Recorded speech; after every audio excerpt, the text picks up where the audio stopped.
Mirë, jemi rikthyer, siç u thash, të gjithë duket se po bëjnë opozitë në formën dhe mënyrën e tyre. Nëse ditën e djeshme Berisha vijoi të gjithë nismën, po themi që çdo të hënë gjendet përpara kryeministrisë në një mini foltore, po quaj kështu për shkak të shifrave.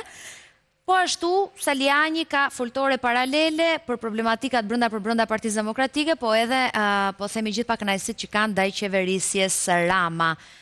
Një tjetër eksponent, në këtë rast Adriatik Lapaj, është vendosur përpara kryeministrisë që prej ditës së djeshme për protestën e tij. Lavdrim Lita është me mua në studio. Lavdrim, faleminderit për kohën.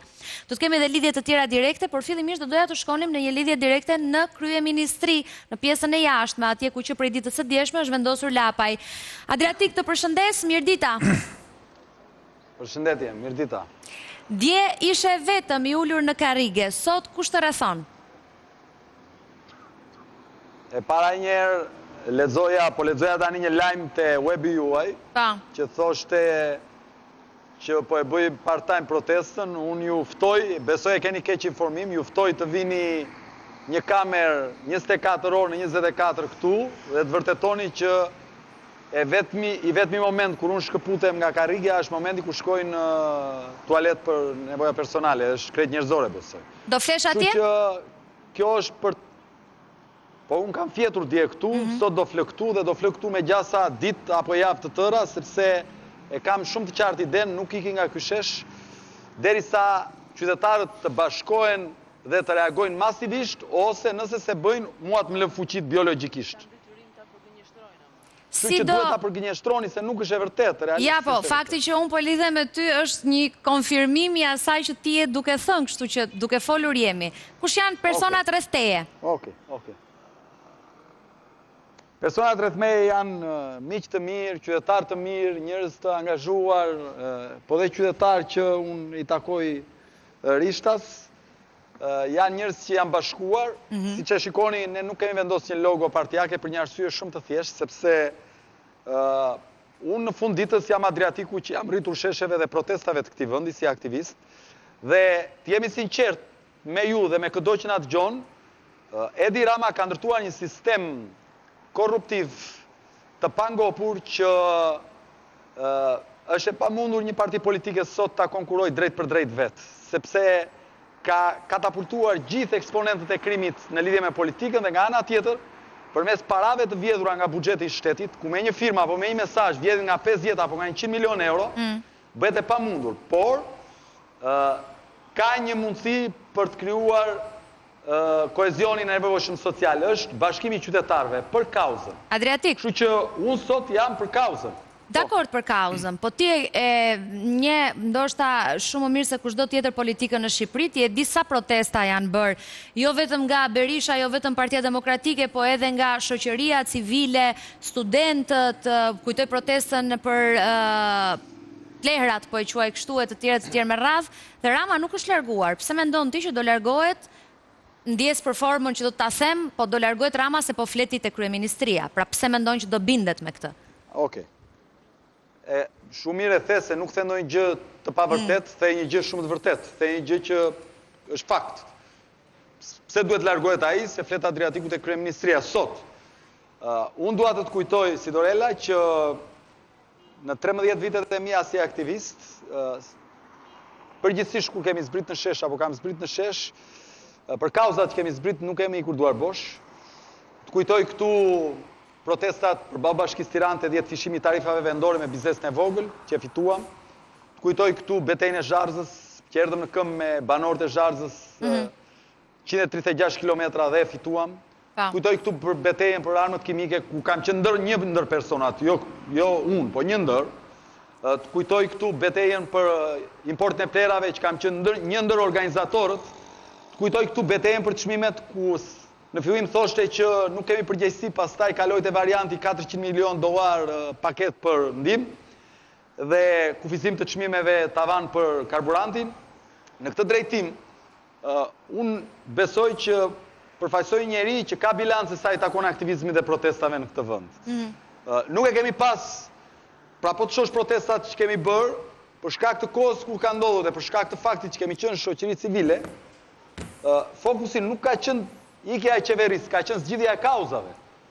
Tashmë, nevoja është shumë e madhe sepse nuk ka legitimitet më moral kjo qeveri të qëndroj, që të kemi një qeveri, po. Nga ana, të kërkoj ndjesës, se të vjen dhe pak zëri me vonesa, prandaj duke sikur të ndërpres, nga ana humane, po themi, si do ja bësh të qëndrosh aty? E kam fjalën, okej, natën e parë di, si do flesh, si do ushqesh, si do ndrohesh, si do lëvizësh, si ti po thua do ri gjithkohon atje? Unë ta thash dhe njerë, nga e shkuara kam dëshmuar që kam bërë dhe 136 km në këmbë, kam flet me natë tëra jashtë, kam flet jashtë në shumë kauza, nuk shë para. Madje mendoja që nuk do kthehesha më për të fjetur shesheve të Shqipërisë, sepse mendoja që ajo kohë duhet kishë mbaruar në këtë vend, po fatkeqësisht nuk ka mbaruar.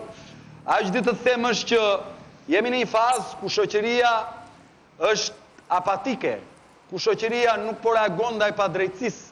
Është fakt që ju e dini, të gjithë ju e dini. Sepse e flisin në tavolina kur dilin nga studio. Familjet shqiptare e flasin për shtëpi, shoqëritë shqiptare e flasin në për lokale, e flasin në tavolina, e flasin në kafe, që në këtë vend është ndërtuar një sistem i cili e përdor pushtetin për të vjedhur parat publike dhe pasi i vjedh parat publike, i shpërndan ato për të marrë sërish pushtet, duke bler votën, duke kërcënuar njerëzit dhe duke vendosur aleanca me të fortët. Në këtë drejtim, shoqëria ka dy rrugë, ose do ikë e gjitha, ose duhet organizohet për ta ndalur. Dhe këtu jemi në një moment historik. Dhjetori i parë që ishte dhjetori studentëve që rrëzuan komunizmin, por nuk e demokratizuan dot Shqipërinë, na e lanë me haue, ata bën sa mundën, dhe tashmë duhet një dhjetori dytë për të mbrojtur atë që ka nisur, drejtësinë që po mundohet ta vendosë në shina këtë shtet. Po. Se nuk i bashkohesh Berishës dhe ai ka të njëjtat kërkesa si ty, që Rama t'japi dorëheqjen? E para njerë dua të korrektoj, kjo nuk është e vërtet, sepse për zotin Berisha, SPAK-u është një organizëm jo legjitim dhe i pa drejt, ndërkohë për ne, struktura e posaçme është një mundësi për Shqipërinë për të dalë nga rrethi vicioz në cilin ka vite e dekada. Kështu që kjo është diferencë e madhe. E dyta, për mua, zoti Berisha, si individ, nuk po përfshi këtu demokratët, po përfshi zotin Berisha, është bashkautor me Edi Ramën për gjendjen që është vendi sot, që me ndryshimet kushtetuese të vitit 2008, kur këta e morën peng demokracisë shqiptare me ndryshimin e kushtetutës, dhe deri te kodet dhe ndryshimi i fundit i korrikut vitit kaluar, kur për të mos lejuar partitë të reja që të merrnin një numër të konsiderueshëm mandatesh dhe të demokratizohej Shqipëria, e mbajtën peng vendin përmes sistemit zgjedhor, kodit zgjedhor, listave të mbyllura. Kështu që ka diferenca të mëdha, nuk mund të funksionojë kështu kjo punë. Se nëse funksionon kështu, ti do jesh e para nesër, ju do jeni e para nesër, që do më thoni që Adriatik po si u bashkove ti me një nga ata që është bashkautor i sistemit që ti po kritikon. A ndjehesh i trastuar? Nga kush? Nga ata me të cilët u fute në garë për para disa muajsh dhe sot je në karrige me mëse miq dashamirës që janë bashkuar protestës. Unë, si Adriatik, mbaj përgjegjësi për veprimet e mia, ai që edhe ti e di, më fal, edhe ju e dini, që se sa kohë e thoni e ndjeni, ka trastuar kauzën, është një njeri, dhe ai njeri është në pazar me Edi Ramën, dhe koha po e vërteton çdo ditë, se ndërkohë që unë jam përballë Edi Ramës këtu bashkë me këta njerëz dinjitoz, ai ka marrë firmat e Partisë Demokratike që di e shante, dhe do marrë dhe votat e Partisë Socialiste, e cila e ka të nominuarin e vet, nga antisistemi doli që ishte pjesa dhe i futur i sistemit. Kjo është e dukshme tani. Qartë. Jam me Litën dhe Arbër Hitaj në një lidhje direkte, nëse ndonjëri ka pyetje dhe pastaj po të lë të vijosh. Lita, ke pyetje? Jo, s'kam, dua vetëm ta përshëndes, sepse Adriatiku është një person i vërtet, i drejt, dhe mendoj që kauzat që merr përsipër i ka quar përpara, zharrzat, çmimet, profesionet e lira, mendoj të kësaj radhe do ketë një farë pritshmërie edhe nga publiku për këtë kauzë të fundit të tij. Hitaj, ke pyetje? Faleminderit zoti Lita, falenderoj shumë. Edhe unë mbështes Adriatikun, patjetër që vendi ka nevojë për protesta, lëvizje qytetare, lëvizje politike. asnjë gjë të keqe. Okej, nuk ka asnjë pyetje Arbri, por sot që vendi ka nevojë për të tilla lëvizje dhe kam pyetje. Okej, ma thuaj mua Arbër si ta kaloj unë pyetjen se nuk të dëgjon mirë Adreti. Pra ideja është, unë e mbështes, jo vetëm lëvizjen e zotit Lapaj, po edhe atë zotit Berisha, të kujdo që proteston për problematikat dhe shqetësimet që ka vendi. A ka një afat kjo protest, pra nëse nuk e rezolvon zoti Rama për 1 muaj, për 2 muaj, për 3 muaj. Është një protest që është në pafundësi, 1 vit, 2 vjet. Të kuptova, Arbër. Një afat kohor. Nuk di nëse dëgjove Adriatik apo të ta përsëris pyetjen? Jo, ma përmbledh. A ka një afat protesta juaj, pra në rast se për 1 muaj Rama nuk është larguar, cili është limiti, sa do qëndroni atje? Protesta jonë ka 2 afate. Afati parë është që nëse qytetarët reagojnë për veten e tyre, fermerët që janë përmbytur prona dhe nuk marrin dëm shpërblimet se këta nuk shpajnë gjendjen e jashtëzakonshme, duhet jenë në shesh. Banorët e Thethit që u shkatruan pronat pa besi, duhet jenë në shesh. Banorët e Kurdarisë apo Fanit apo zonave tjera që u vidhet ujë lumenjve, pa drejtësisht, pa i pyetur, pa i konsultuar, duhet jenë në shesh. Ata që janë prish lokalet në Tiranë pas zgjedhjeve, duhet jenë në shesh. E me radhë kategorisë sociale.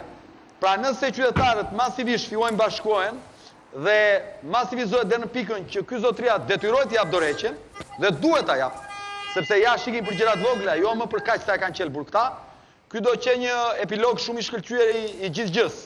Dhe vendi në gjykimin ton duhet shkojë në një qeveri tranzitore 12 mujore, me një mandat 12 mujor, me intelektualet më të mirë që ka Shqipëria në diasporën në Shqipëri, për te partive politike për ta përgatitur për herë të parë për zgjedhje të lira dhe të ndershme dhe partitë garojnë në një palë zgjedhje të lira dhe të ndershme ku asnjë nuk e detyron administratën apo përdor asetet e shtetit. Nëse kjo nuk ndodh, se këtë nuk e kam unë në dorë, këtë e kanë qytetarët që më dëgjojnë, nëse e ndjejnë dhe të dalin, nëse nuk e ndjejnë, unë do të rri këtu aq sa afatet e mia biologjike do të ma lejojnë, që do të thotë aq sa trupi im do mbaj për të qëndruar fizikisht në këtë shesh. Përshëndes, Adriatik, ty edhe personat e tjerë që ndodhen rreth teje. Edhe unë ty edhe të dy gazetarët, njerëz të mirë të kësaj republike. Faleminderit.